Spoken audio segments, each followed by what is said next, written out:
Pain shot through Ryan Foster's skull as his eyes cracked open. The emergency pod's red lights pulsed against metal walls, and somewhere an alarm screamed its final dying wails before cutting to silence. He tasted copper and dirt. His surveyor uniform was torn across the chest, and his left arm hung at an angle that made his stomach turn. The pod had crashed hard. Through the cracked viewport, purple vegetation pressed against the glass like curious fingers. This was Dracon 7, the planet his crew had sworn to avoid at all costs. The planet classified as extreme hazard by every galactic authority that mattered. Ryan's memory came back in chunks. The argument with Captain Hayes about the smuggling operation, the illegal animal cages hidden in Cargo Bay 3, his threat to report everything to galactic authority, then Hayes' smile cold as vacuum, the emergency alarm that wasn't really an emergency, strong hands shoving him into the pod, the launch sequence starting before he could strap in properly. They had meant for him to die on impact. He fumbled with the emergency release, and the pod door hissed open. Humid air rolled in, thick enough to chew. The smell hit him next, a mix of rotting vegetation and something else, something that made his survival instincts scream warnings. The jungle beyond the pod looked like it had been painted by someone who had never seen Earth. Trees rose in twisted spirals, their bark moving with what might have been insects or might have been part of the tree itself. The ground was covered in moss that glowed faintly blue. Ryan pulled himself from the wreckage, biting back a scream as his arm moved. Not broken, he decided after careful prodding. Just badly bruised. He could work with bruised. The survival kit had been partially destroyed in the crash. He salvaged what he could. A plasma cutter with less than half its charge remaining. Water filtration tablets good for maybe 60 days. Food rations that might stretch to 25 days if he was careful. A basic medical kit. One thermal blanket. No communication device, no beacon, no hope of rescue even if those things had survived. Hayes had been thorough. The twin moons were already rising, casting double shadows across the jungle floor. Ryan had maybe an hour of daylight left, maybe less. He needed water, shelter, and a plan in that order. The jungle came alive as darkness fell. Sounds echoed from every direction. Roars that made his bones vibrate. Screams that sounded almost human. Chittering that suggested swarms of something he did not want to meet. Ryan moved carefully through the undergrowth, following the basic survival rules drilled into every colonial surveyor. High ground was better than low ground. Running water was safer than still water. Stay aware, stay quiet, stay alive. He found the stream as the last light died. The water ran clear over rocks that hummed with a frequency he could feel in his teeth. He filled his canteen, dropped in a filtration tablet, and tried not to think about what might be living in the water. 30 feet upstream, he spotted the cave entrance. Small defensible elevated above the jungle floor. It would do. Ryan had just reached the cave mouth when he heard the sound. Heavy breathing, labored and wet. He froze, plasma cutter suddenly in his good hand, thumb on the activation stud. The breathing came from inside the cave. Slowly, carefully, he activated the cutter's lowest setting. The blue glow lit up the cave interior, and there, pressed against the far wall, was something that should not exist. It was the size of a large dog but built like a nightmare. 6 legs, each ending in claws that could open him from throat to groin, scales that looked like dark metal, a head that was part reptile, part cat, with too many eyes arranged in a pattern that made no sense. Its mouth hung open, showing rows of teeth designed for tearing, but it was not attacking. It was trapped. A crude snare made from woven vines and thorns had caught the creature's rear leg. The limb was swollen, infected. The creature watched Ryan with those alien eyes, and in them, he saw something he had not expected to find on a planet like this. Intelligence. Ryan's training kicked in. He had studied xenobiology, had read the reports about Dracon 7's ecosystem. Everything here was supposed to be mindless, driven by hunger and instinct. But this creature was watching him, waiting to see what he would do. It had stopped struggling when he entered. It was calculating. Every survival instinct told him to back away, to find another cave, to let nature take its course. The creature would die from the infection or from whatever had set that trap, and Ryan would be one less threat to worry about. But Ryan had been left to die by people he had trusted. He knew what abandonment felt like. He knew what it meant to be alone with death creeping closer. He approached slowly, hands visible, speaking in a low voice. The words did not matter. The tone did. The creature tensed but did not strike. Ryan examined the snare. Whoever or whatever had set this trap knew what they were doing. The knots were complex, the thorns positioned to dig deeper with any movement. The plasma cutter's blue blade hummed to life. The creature's eyes widened, tracking the light. Ryan kept talking, kept his movement slow and predictable. He cut through the vines one at a time, careful not to touch the infected leg. The thorns had to be pulled free manually. The creature hissed when he touched them, but held still. When the last thorn came free, Ryan backed away quickly, giving the creature space. It pulled its leg close, licking at the wounds with a tongue that glowed faintly in the darkness. Then it looked at Ryan again. For a long moment, neither moved. The creature turned and limped toward the cave entrance. It paused at the threshold, looked back once, then disappeared into the jungle night. Ryan stood alone in the cave, his medical supplies depleted, his only weapon nearly drained, on a planet that wanted him dead. He had just saved something that could kill him without effort. Hayes would have called him a fool, but Ryan was not Hayes, and maybe, just maybe, that would make all the difference. He set up his thermal blanket in the back of the cave, checked his remaining supplies one more time, and tried to calculate how many days he had before starvation became a real problem. 25 days of food, 30 days before the next supply ship would even think about coming this far out, numbers that did not add up to survival. Outside, something howled. Then another howl answered it, closer than the first. Ryan checked the plasma cutter's charge. 38%. He would need to be smart about when he used it, smart about everything now. As he settled in for his first night on Draken 7, Ryan Foster made himself a promise. He would survive this. He would live long enough to see Hayes face justice. And he would do it without becoming the kind of person who could leave someone else to die, even if that someone had 6 legs and way too many teeth. The howls continued through the night, moving in patterns that suggested organization, suggested purpose. Ryan listened to them and wondered what he had gotten himself into, wondered what kind of intelligence hunted in the darkness of this world. He would find out soon enough. Ready or not, dawn broke over Draken 7 in shades of orange and purple that hurt to look at. Ryan had not slept much, kept awake by the sounds of things dying in the jungle below. He dragged himself upright, every muscle protesting, and checked his supplies. Then he saw what waited outside the cave. 3 dead animals lay arranged in a neat line just beyond the entrance. They were small, rabbit-sized creatures with too many legs and quills instead of fur. The kills were clean, throats opened with surgical precision. Still warm, definitely fresh. Ryan scanned the tree line. Nothing moved, but he could feel eyes on him. Watching. Waiting. The creature from last night had brought him food. He knew enough about animal behavior to understand what this meant. It was a test. Maybe a thank you. Maybe the start of something more complicated. Ryan took the offering seriously. He used his last bit of plasma cutter charge to start a fire with dead wood, then cleaned and cooked one of the animals. The meat was tough but edible, tasting like chicken mixed with fish and regret. He left a portion of the cooked meat on a flat rock near the cave entrance. An answer to the offering, then he retreated inside and waited. The creature appeared at mid-morning, moving through the underbrush with barely a sound. It approached the rock carefully, sniffed the cooked meat, then looked directly at Ryan. Those too many eyes blinked in sequence.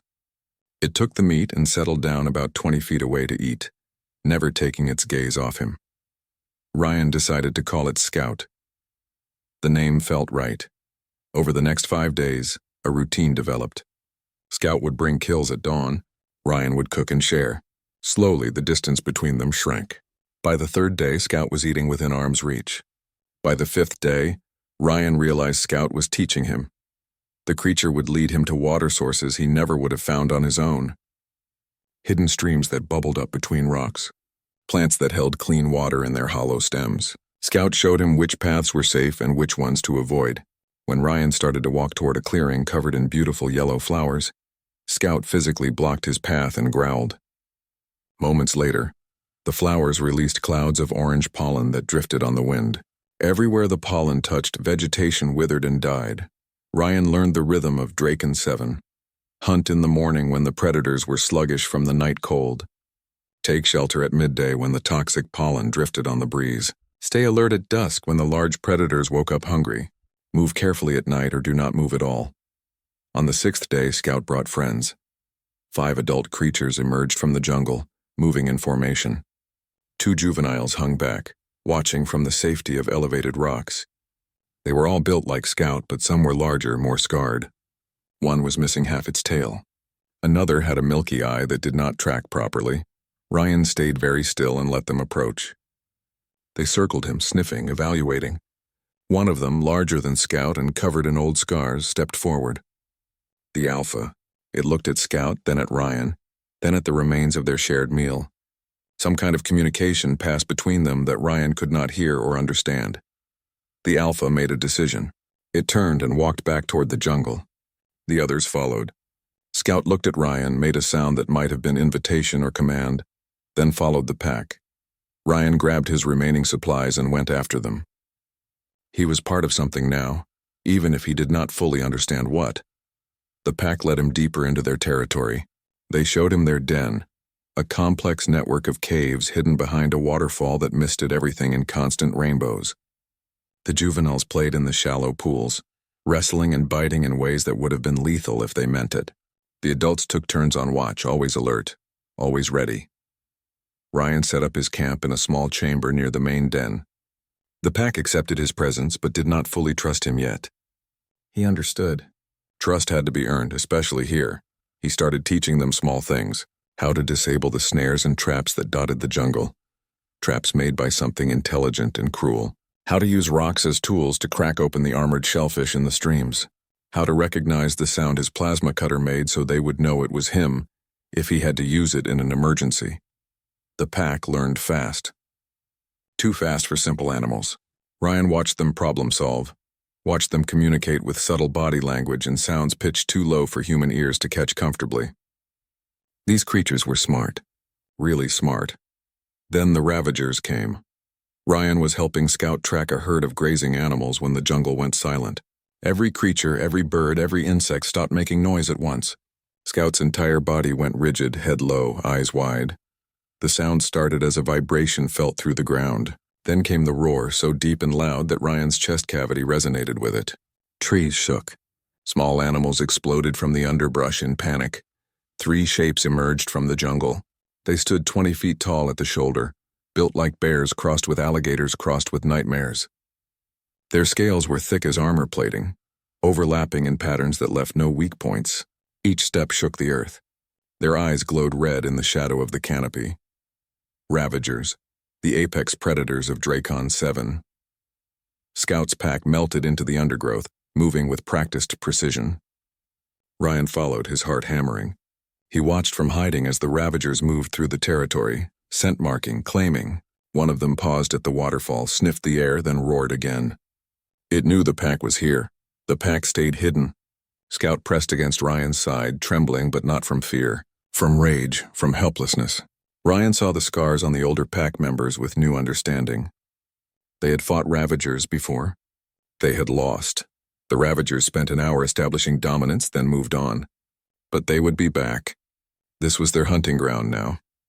That night, Ryan observed the pack's behavior and started to form a theory. He had noticed that the Ravagers avoided certain areas of the jungle, places where exposed mineral veins ran through the rock. When he held his scanner near those minerals, it detected low-frequency emissions, something that might disorient creatures that hunted by echolocation or magnetic sense. He tested his theory the next day, throwing chunks of the mineral near a Ravager's patrol route. The creature stopped, shook its head, then diverted around the area. Ryan smiled for the first time since crashing on this planet. 2 days later, when the Ravagers came to the waterfall again, Ryan was ready. He had placed mineral deposits in a ring around the den entrance. When the lead Ravager approached, it stumbled, disoriented. Scout's pack saw the effect, saw that the massive predator could be confused, could be vulnerable. Ryan threw more minerals, and this time he used his plasma cutter. The beam aimed at the creature's eyes, not to kill. He did not have the power for that, but to drive it back. Scout's pack surged forward as one, attacking from angles the Ravager could not defend. They did not try to kill it. They harassed it, bit at its legs, made it feel unwelcome and unsafe. The Ravager retreated. Its companions followed. They did not come back the next day, or the day after. The pack alpha approached Ryan that evening. It lowered its head and made a sound deep and resonant. Then it did something Ryan had not expected. It brought him to the deepest part of the den where the youngest cub stayed, barely old enough to walk. The alpha was showing him the pack's most vulnerable members, the ones that needed protection most. It was an act of trust that made Ryan's throat tight. Scout settled beside him, and for the first time since the crash, Ryan felt something other than fear or anger. He felt purpose. His scanner beeped an alert. He checked it, frowning. The device had picked up electromagnetic signatures consistent with human technology, about 3 kilometers northeast. Fresh signatures, recent activity, someone else was on Dracon 7, and based on the scatter pattern of the signals, they had set up a permanent installation. Ryan looked at Scout, then at the pack surrounding him. Creatures that had accepted him, trusted him, shown him their home and their young. Whatever was out there, whoever was out there, Ryan had a feeling they were not on this planet for peaceful reasons. And he was going to find out what they wanted, but not tonight. Tonight he would rest with his pack and plan for tomorrow, because that was what you did when you had something worth protecting. He had 19 days of rations left, and he was starting to think he might actually survive this after all. Ryan spent 2 days tracking the electromagnetic signatures before he found the facility. Scout wanted to come with him, but Ryan insisted the creature stay back. If this was what he thought it was, he needed to see it with his own eyes first. Alone. The canyon walls rose like teeth from the jungle floor, and carved into the rock was a compound that should not exist. Prefab buildings bolted directly into stone. Sensor arrays disguised as natural formations. Landing pads hidden under camouflage netting. This was not a temporary camp. This was permanent infrastructure. Ryan recognized the ship docked at the main pad. It belonged to his crew, to Captain Hayes. They had not left the planet at all. They had been here the whole time, just waiting for him to die, so they could continue their operation without witnesses. He spent hours watching through his scanner's optical zoom. The compound was larger than he had expected, with at least 12 people moving between buildings. They wore environmental suits and carried sonic weapons, the kind designed to incapacitate without killing. Not the gear you brought for mining or surveying, the gear you brought for capturing live specimens. Through one of the transparent sections, Ryan saw the cages, dozens of them, filled with creatures from every part of Dracon 7's ecosystem.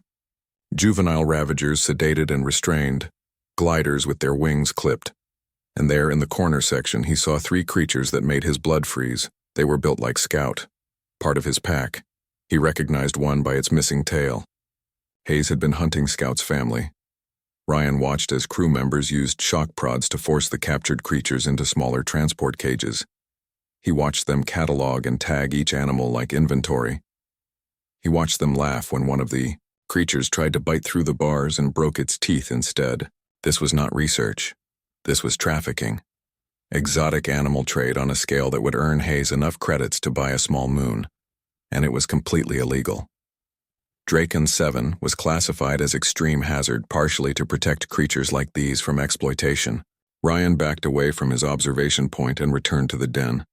Scout knew something was wrong the moment he arrived.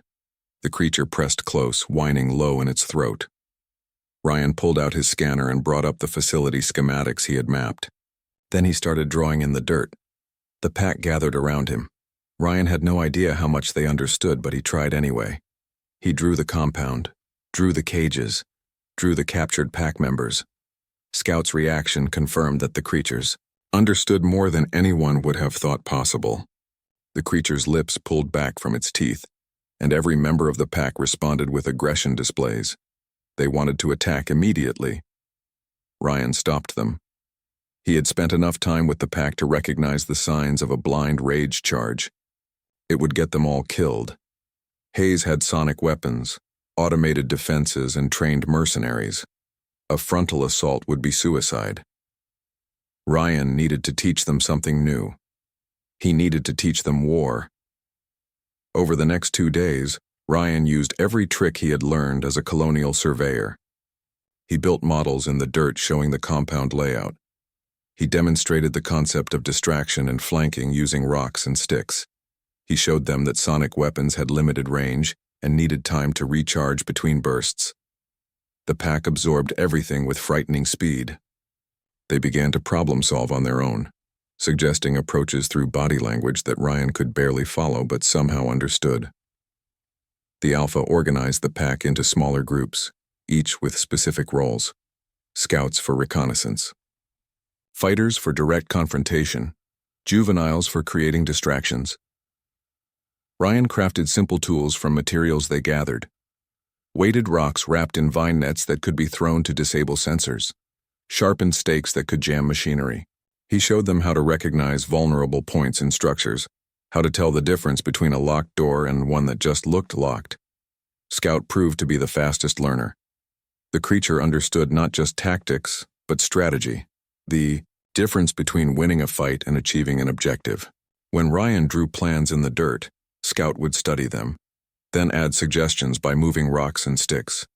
It was collaboration across species, and it was working. 3 days after discovering the compound, Ryan was ready to make his move. He had mapped every patrol route, every shift change, every weakness in Hayes' operation. The crew had gotten sloppy, confident that no one was watching, certain that Ryan was dead and buried somewhere in the jungle. They were about to learn how wrong they were. The night Ryan chose for the rescue was perfect. Toxic pollen storms rolled through the jungle, reducing visibility to almost nothing. The crew would be sealed inside their environmental suits, their sensors struggling against the interference. Hayes would never expect an attack during a pollen storm. No one in their right mind would move during these conditions. Good thing Ryan had stopped being in his right mind about a week ago. He gathered the pack at dusk. 20 creatures ranging from scout size to the massive bulk of the Alpha. They moved through the jungle like shadows, spreading out according to the plan Ryan had drawn. The juveniles took up positions to create noise distractions. The main fighters circled to approach from the blind spots Ryan had identified. Scout stayed with Ryan, ready to move on his signal. Ryan disabled the first sensor array using his plasma cutter, the beam focused tight enough to fry circuits without creating visible light. The pollen storm covered any sound. He moved to the next array, then the next, creating a blind corridor straight to the holding facility. The pack moved when he signaled. The juveniles started first, creating a commotion at the north perimeter. Crew members responded, shouting into their comms, grabbing weapons. They thought it was just animals spooked by the storm. They had no idea what was coming. Ryan reached the holding facility as the main pack hit the compound from 3 sides simultaneously. Not random attacks, coordinated strikes at specific targets. One group took out the power junction Ryan had identified. Another disabled the vehicle bay. Scout's group headed straight for the holding area. Ryan cut through the external lock and hit the door release. Every cage in the facility sprang open at once. Chaos erupted instantly. Creatures that had been captured and tortured poured out of their cages, and they were not interested in running away. They were interested in revenge. Juvenile ravagers, still small enough to be fast, scattered the crew. Gliders attacked from above, their claws finding gaps in environmental suits. And scouts captured pack members, weak but furious, joined the assault. Alarms screamed. Crew members fired sonic weapons wildly, hitting each other as often as they hit creatures. Ryan moved through the confusion, heading for the command center where Hayes would be coordinating the defense. He found the captain exactly where he expected, surrounded by screens showing the compound falling apart. Hayes spun when the door opened and his expression went through several stages of shock before settling on rage. "Foster, you actually survived. Impressive." Hayes reached for his sidearm. "But you have made a critical mistake. We leave this planet in 20 days when the transport arrives. You are staying here permanently. Again." Ryan smiled, and it was not a nice expression. "Funny thing about that, Hayes. I have made some new friends, and they are not fans of your work." The window behind Hayes exploded inward. Scout landed in the room, followed by 2 more pack members. Hayes fired his weapon, but Scout was faster, knocking the captain down and pinning him with claws at his throat. Ryan walked over and looked down at the man who had tried to kill him. "Here is what is going to happen. You are going to shut down every weapon system in this compound. You are going to tell your crew to stand down. And then you are going to wait very patiently while I decide what to do with all of you." Hayes tried to spit defiance, but Scout applied just enough pressure to make breathing difficult. The captain reached for the control panel with shaking hands and shut down the defenses. The fighting stopped within minutes. Ryan's pack had the HFY crew surrounded, and the freed creatures were ready to tear apart anyone who moved wrong. 12 crew members stood with their hands up, environmental suits damaged, weapons disabled. Ryan stood in the command center and activated the long-range communications array. Time to call for real backup. Time to make sure Hayes never hurt anyone, human or otherwise, ever again. Scout pressed against his side, rumbling with satisfaction. Around them, the pack gathered, victorious. They had attacked a fortified position with superior firepower and won through coordination and trust. But as Ryan began composing his message to Galactic Authority, Hayes started laughing. Ugly, bitter laughter that made Ryan's skin crawl. "You think you have won? The transport arrives in 20 days, Foster. 20 days. With enough firepower to glass this entire region if they do not hear from me. You just made everything so much worse." Ryan looked at Scout, then back at Hayes. 20 days. The timeline had just gotten a lot more complicated. Ryan locked Hayes and his crew in their own holding cells, the irony not lost on anyone. The compound was now under his control. But that victory felt hollow with a 20-day timer counting down to potential disaster. He spent the first night reviewing everything the crew had documented about Draken 7's ecosystem. What he found changed everything. Hayes had not just been cataloging creatures for sale. He had been mapping territorial disputes, identifying rival predator groups and documenting their conflicts. The crew had been using those conflicts to their advantage, driving predators into each other's territories to weaken them before capture. It was efficient, cruel, and it gave Ryan an idea. If Hayes could use the creatures' conflicts against them, Ryan could do the opposite. He could unite them. Scout understood the plan before Ryan finished explaining it. The creature's intelligence was undeniable now. When Ryan showed the maps of other territories, other packs, Scout recognized them, recognized the threat patterns. And when Ryan indicated they needed to make contact with these other groups, Scout's reaction was cautious but not dismissive. The pack had ancient enemies in the jungle. Survival on Draken 7 meant competing for limited resources. But Scout seemed to understand that the humans represented a different kind of threat entirely. One that required setting old grudges aside. Ryan and Scout ventured into neutral territory on the third day after the raid. They moved carefully, leaving scent markers that Scout assured him through body language would signal peaceful intent. The response came faster than expected. A rival pack emerged from the dense vegetation, larger than Scout's group, more aggressive in their displays. The alpha was a scarred female missing part of her jaw, the wound old but telling. These creatures had survived serious combat. Ryan stood still and let Scout do the talking. The two creatures circled each other, exchanging sounds too complex for Ryan to parse. Then Scout did something brilliant. The creature returned to Ryan, picked up the sonic weapon he had brought as demonstration and dropped it at the rival alpha's feet. The message was clear. Look at what the humans have. Look at what they use against us. Ryan activated a recording he had taken from Hayes' files. Footage of crew members discussing their long-term plans. Systematic extermination of predator species to make Draken 7 safe for commercial exploitation. The rival pack could not understand the words, but they understood images. They saw cages, saw dead creatures being processed, saw the scope of what Hayes intended. The scarred alpha looked at Scout, then at Ryan. Her pack moved closer, examining him with intense curiosity. Ryan held his ground, showing no fear even though his heart was hammering. One wrong move and they would tear him apart. The alpha made a decision. She did not pledge loyalty, did not bow or submit, but she called her pack to order and indicated they would follow. It was a temporary alliance, fragile as morning frost, but it was a start. Over the next week, Ryan and Scout repeated this process. They found the glider colonies, intelligent flying reptiles that hunted in coordinated swarms. They approached a family group of stonehides, massive herbivores that normally kept to themselves but whose bulk and strength could be devastating if properly motivated. Each meeting required different approaches. The gliders responded to demonstrations of three-dimensional tactics. The Stonehides needed to see the destroyed habitat where Hayes had clear-cut jungle for landing pads. Every species had different motivations, different fears, but they all understood one thing clearly. The humans were a threat to everything on this planet. Ryan became a bridge between species that had never cooperated before. He taught them a common language of signals using colored cloth strips and specific howl patterns. He showed them that working together multiplied their effectiveness rather than divided their resources. The gliders could strike sensor arrays and communications equipment. The Stonehides could demolish physical barriers. The Wrathhound packs could infiltrate and coordinate ground operations. Each species brought unique advantages to the Alliance. Ryan constructed training scenarios using the compound as a model. He had the pack's permission to use the facility for practice runs, and he made full use of it. The creatures learned about technology through hands-on experience.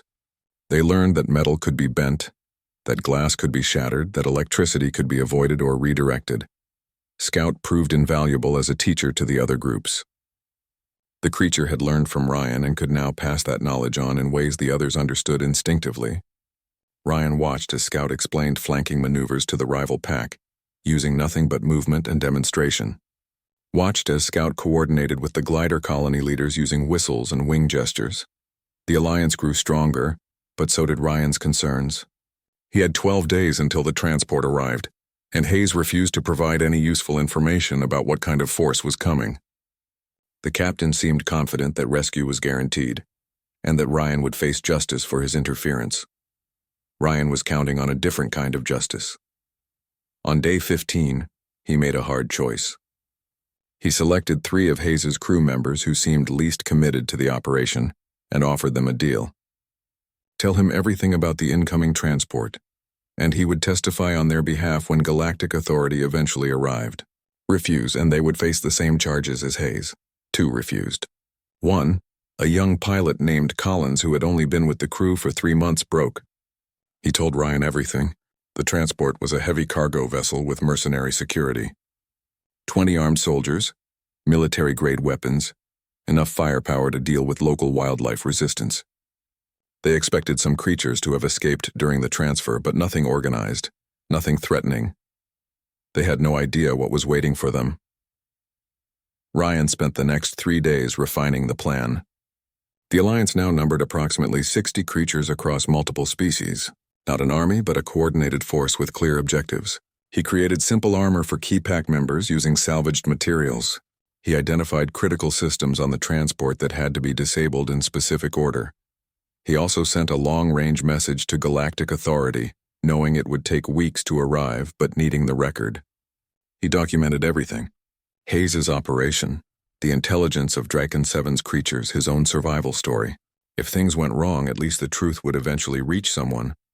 Scout spent the nights before the transport's arrival sleeping next to Ryan's makeshift quarters. The creature had changed over the past weeks, grown more confident, more purposeful. The pack looked to Scout for leadership now almost as often as they looked to their own alpha.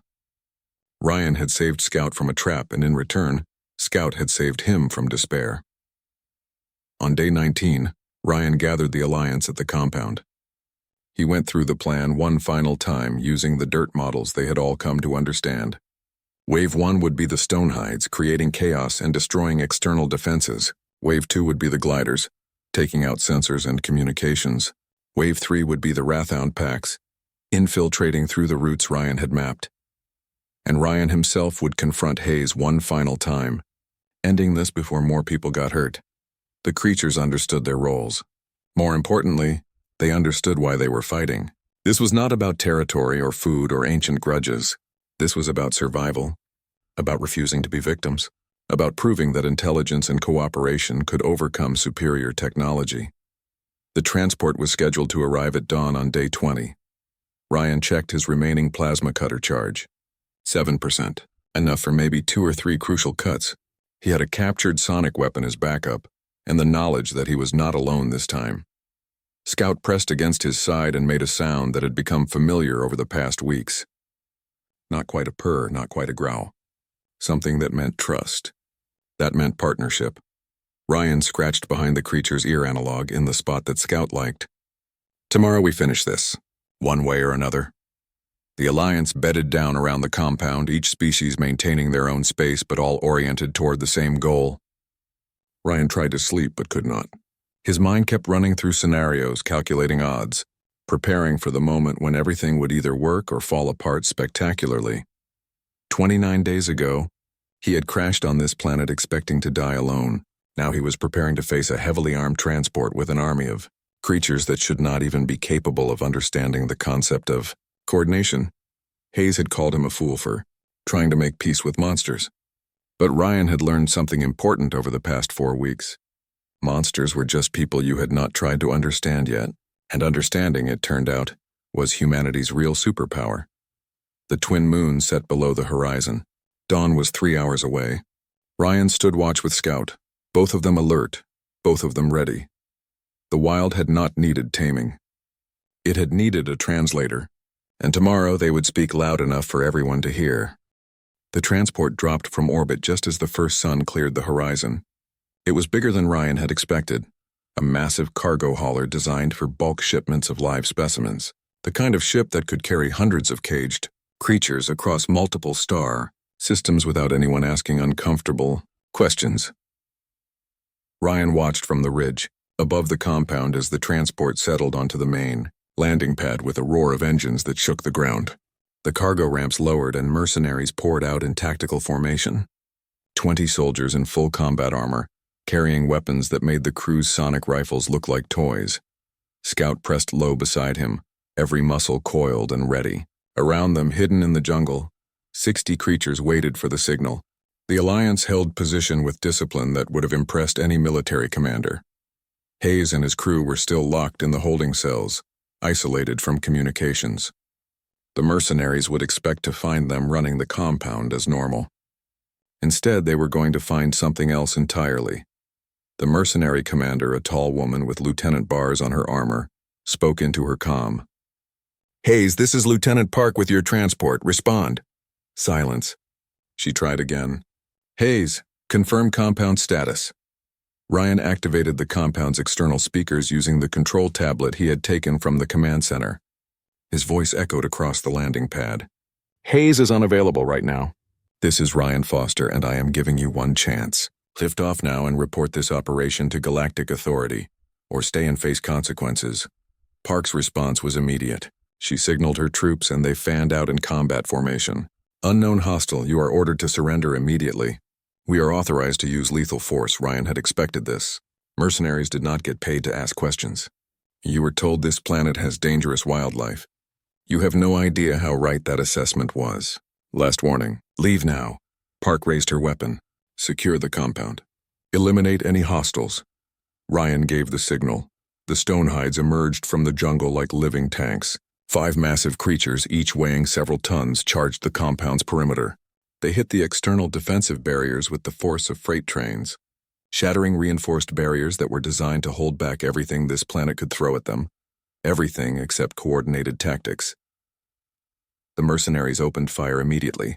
Pulse rifles lit up the dawn, rounds designed to drop megafauna. They hit the stonehides and the creatures barely slowed.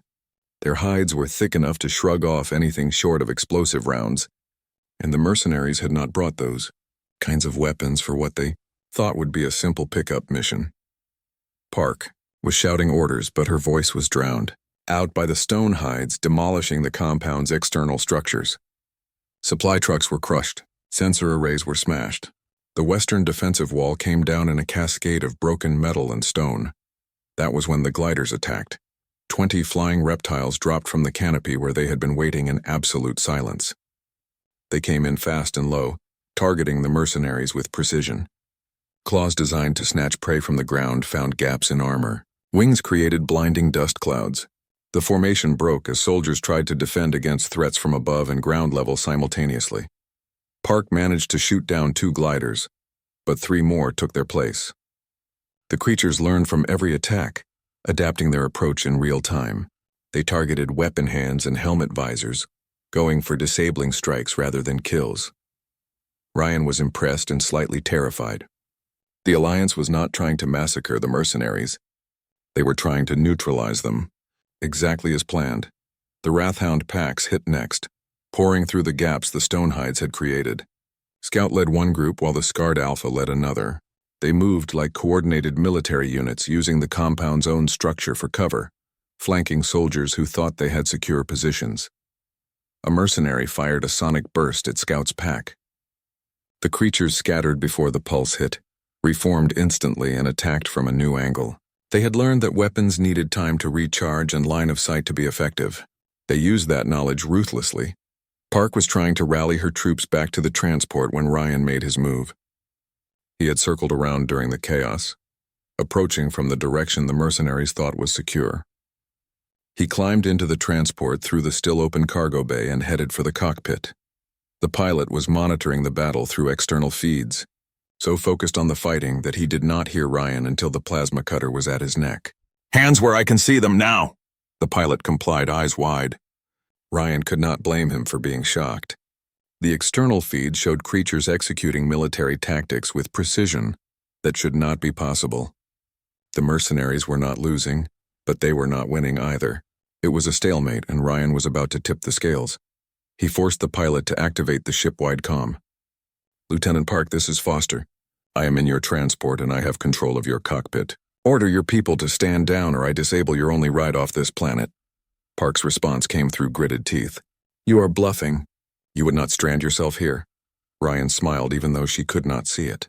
"I have been stranded here for almost 30 days. A few more weeks will not kill me, but I guarantee your ship's destruction will kill your mission and probably your career. Your choice." There was a long pause.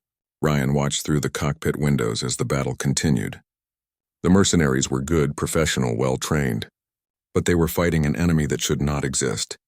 Creatures that used tactics and coordination and problem-solving in ways that no animals should be capable of. Park made the call. "All units, cease fire. Fall back to the transport." The creatures stopped attacking immediately. They did not pursue the mercenaries as they retreated, did not go for easy kills. They held position and waited.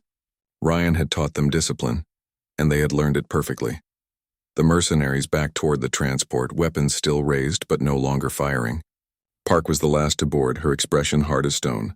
She entered the cockpit and saw Ryan standing there with his plasma cutter and his stolen sonic weapon and his torn surveyor uniform. "You have made a serious mistake, Foster." "Maybe," Ryan admitted, "but here is what happens next. You are going to release Hayes and his crew to Galactic Authority when you reach the nearest station. You are going to report everything you saw here, and you are going to recommend that Drake and Seven be immediately reclassified for intelligent species protection." Park stared at him. "You expect me to believe those things out there are sapient?" "I expect you to report what you saw with your own eyes. Coordinated tactics, tool recognition, strategic thinking. These creatures just fought a defensive battle against trained soldiers and held their ground. That is not animal behavior, Lieutenant. That is intelligence." Park looked at the feeds showing the creatures arranged in defensive formations around the compound, watching the transport with clear intent. She saw Scout sitting at the front of the formation, head high, absolutely still except for those too many eyes tracking every movement. Galactic Authority will never believe this. "They will when they see the recordings," Ryan said. "Every camera in this compound caught the battle. Every external feed on your transport caught it. The evidence is overwhelming." Park was quiet for a long moment. Then she nodded slowly. "I will make the report. But I am also reporting your interference with a legal operation. Hayes's operation was illegal trafficking of potentially sapient species," Ryan countered. "Check the Galactic Protection Acts. If I am right about their intelligence, everything Hayes did was a war crime. And you almost became an accessory." That hit home. Park's expression shifted from anger to calculation. If Dracon 7's creatures were classified as sapient, the legal implications would be catastrophic for everyone involved, including the mercenaries who had just attacked them. "You have been on this planet for 30 days?" Park asked. 29 days, 16 hours. "And you organized this resistance in that time?" "I survived," Ryan corrected. "They did the rest. I just taught them that cooperation was more effective than competition." Park looked at the creature formations again, then back at Ryan. She was a professional soldier and she recognized tactics when she saw them. "What do you want, Foster?" "I want you to take Hayes and his crew off this planet. I want you to report everything honestly, and I want you to tell Galactic Authority that someone needs to come here and make proper first contact. These creatures deserve recognition, protection, and respect. And you? Ryan thought about Scout waiting outside, about the pack that had accepted him, about the alliance that had formed because different species decided trust was worth the risk. I am staying. Someone needs to be here when GA arrives to explain what happened. Someone who understands both sides. Park studied him for a long moment. You have gone native. Maybe, Ryan said again. Or maybe I just figured out that civilization is not about technology or weapons or power. It is about choosing to understand instead of conquer, and these creatures understand that better than most humans I have met. Park ordered her troops to load Hayes and his crew onto the transport. The captured crew members were loaded in restraints, Hayes cursing and threatening the entire time. Ryan watched from the cargo bay as the man who had tried to kill him was carried away to face justice. Hayes saw Ryan and his face twisted with rage. You have doomed yourself, Foster. When GA arrives, you will be arrested for interfering with commerce, for assault, for dozens of violations. Ryan walked down the ramp and stood at the edge of the landing pad. Scout moved to his side immediately, followed by the pack alphas. The entire alliance formed up behind them, a wall of creatures from multiple species standing together. When GA arrives, Ryan said calmly, they are going to find a functioning alliance between species. They are going to find documented proof of sapience, and they are going to find that the only criminal here was you, Hayes. Enjoy your trial. The transport's ramps closed. The engines powered up. Park's voice came over external speakers one last time. GA enforcement is approximately 2 weeks out. Try not to start a war before they arrive, Foster. The transport lifted off, climbing through Dracon 7's atmosphere and leaving Ryan standing in the compound with 60 creatures that had just proven they could fight and win against superior technology. Scout made a questioning sound. Ryan reached down and scratched the creature's head. Yeah, we did it. Hayes is gone. The threat is over.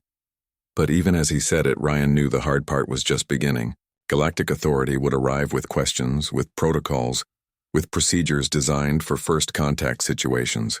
They would want to study the creatures, classify them, impose galactic law on a species that had never asked to be discovered. Ryan had 30 days to figure out how to protect his pack from the very people who were supposed to protect them. 30 days to prove that intelligence came in forms humanity had barely begun to understand. 30 days to show that being human meant more than being the strongest or the smartest.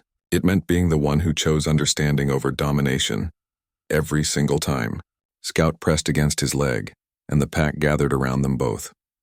The alliance held firm, watching the sky where the transport had disappeared. Whatever came next, they would face it together. That was what packs did. That was what families did. And Ryan Foster had finally found where he belonged. 14 days passed in tense preparation.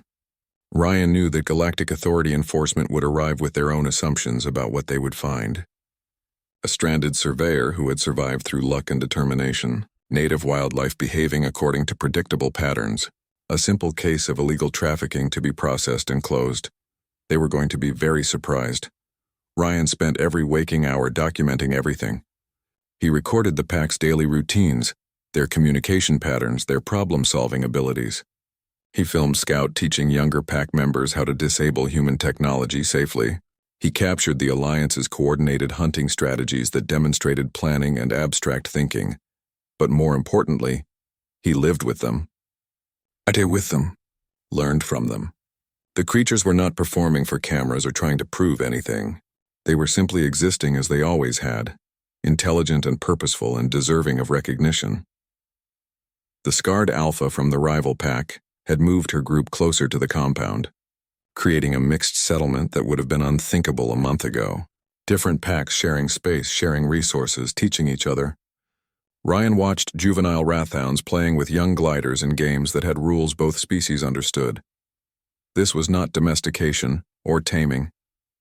This was genuine cooperation between equals. Scout had changed the most.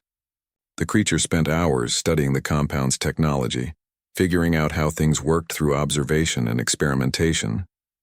Ryan found Scout one morning trying to operate the communication console, pressing buttons in sequences that suggested the creature understood cause and effect, input and output. You want to talk to them yourself when they arrive? Ryan asked. Scout made a sound that might have been agreement and pressed a sequence that brought up the holographic display.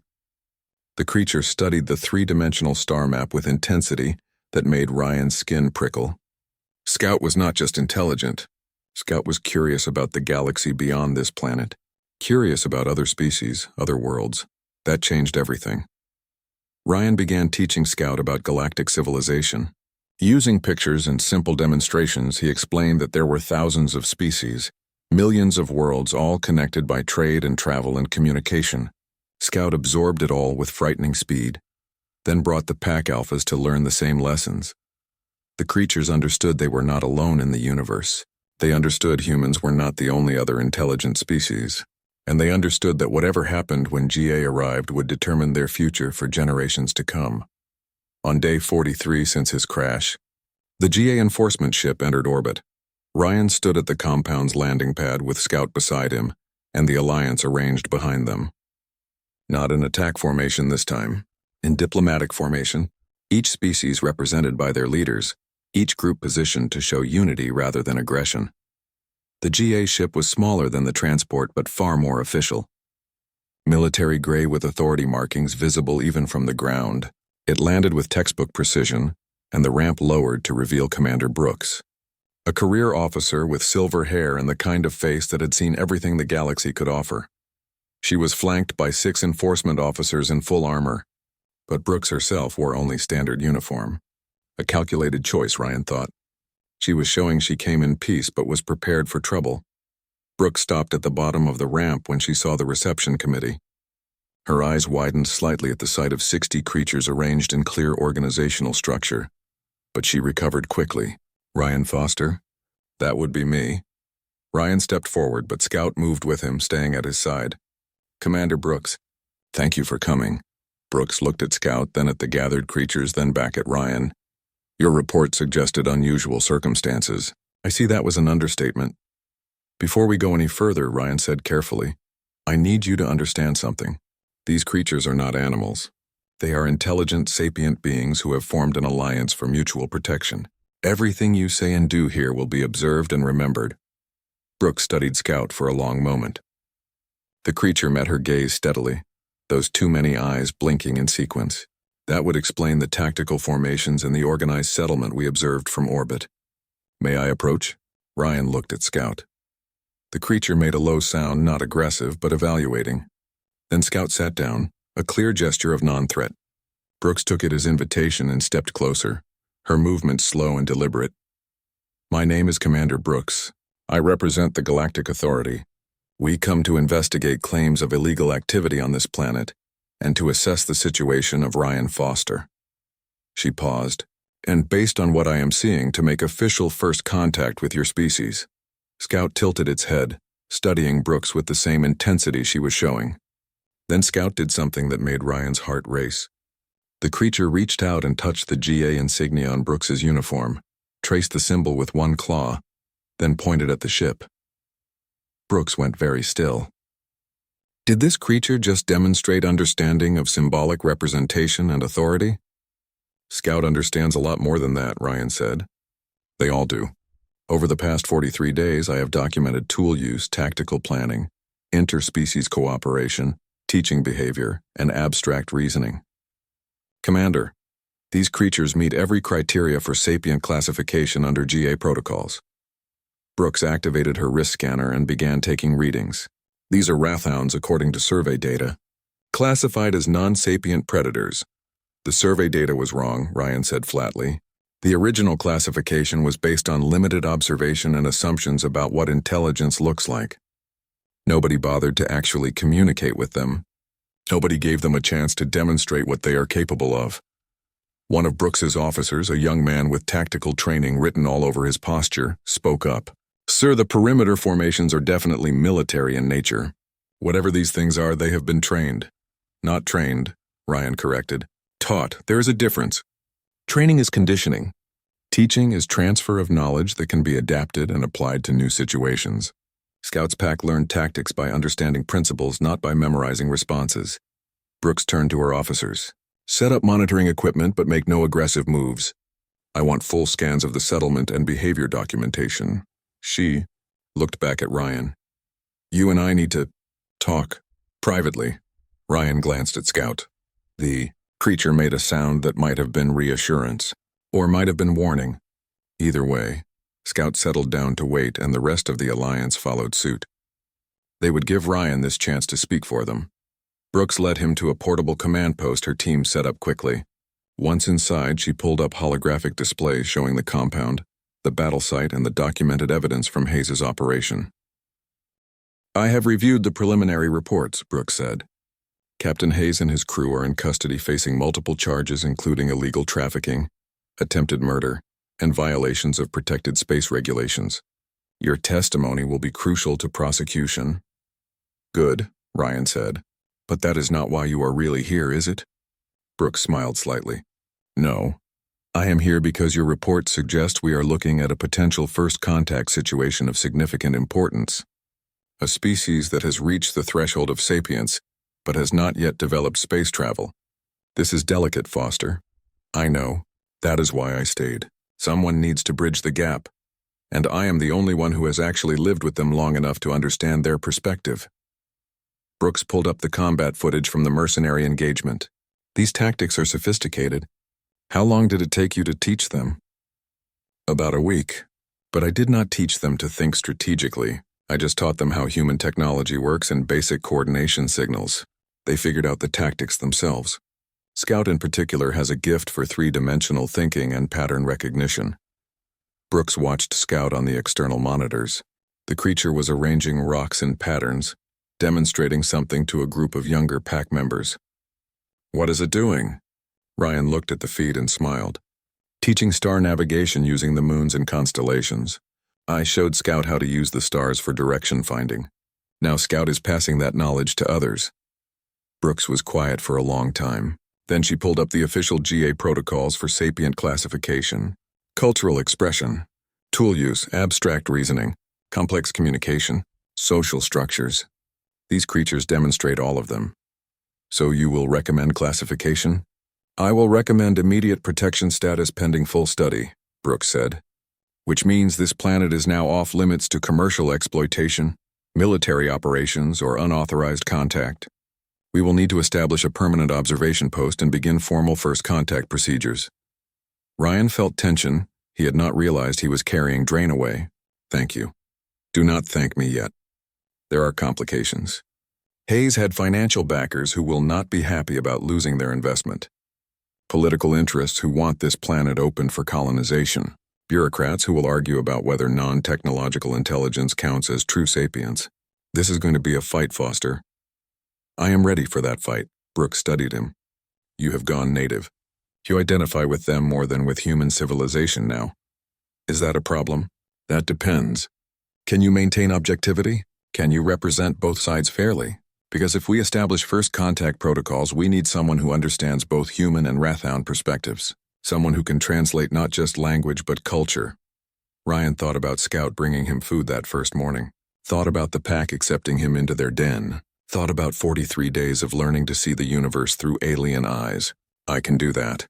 But I need your word that this will not turn into exploitation. No scientists treating them like laboratory specimens. No politicians trying to turn them into client species. Real respect. Real recognition." Brooks extended her hand.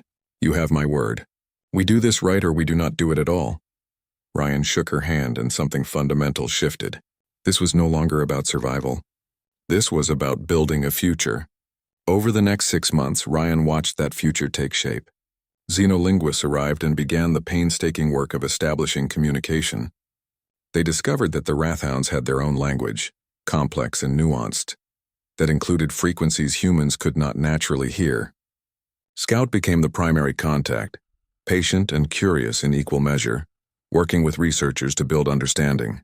The pack's intelligence was documented beyond any doubt. They demonstrated art, creating arrangements of stones and bones that served ceremonial purposes. They showed grief when pack members died, conducting rituals that suggested belief in something beyond physical existence. They told stories through gesture and sound, passing down knowledge through generations.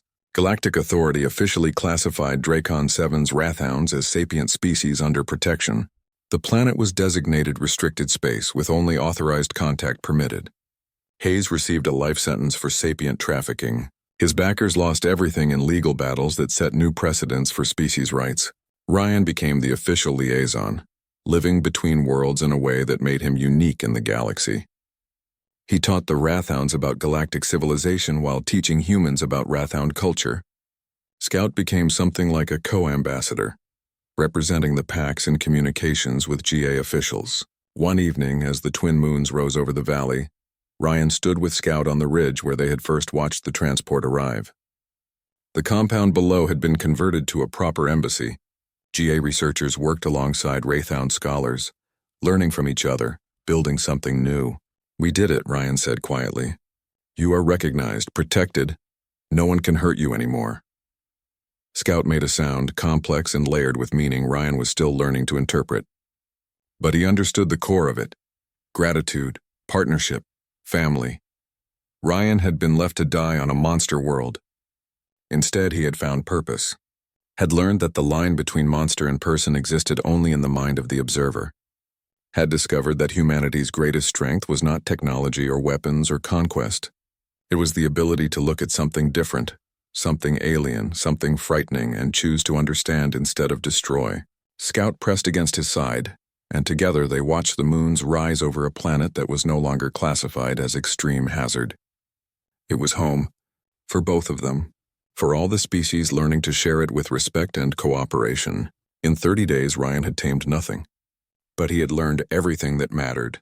And the wild, it turned out, had taught him how to be human in ways he never could have understood before.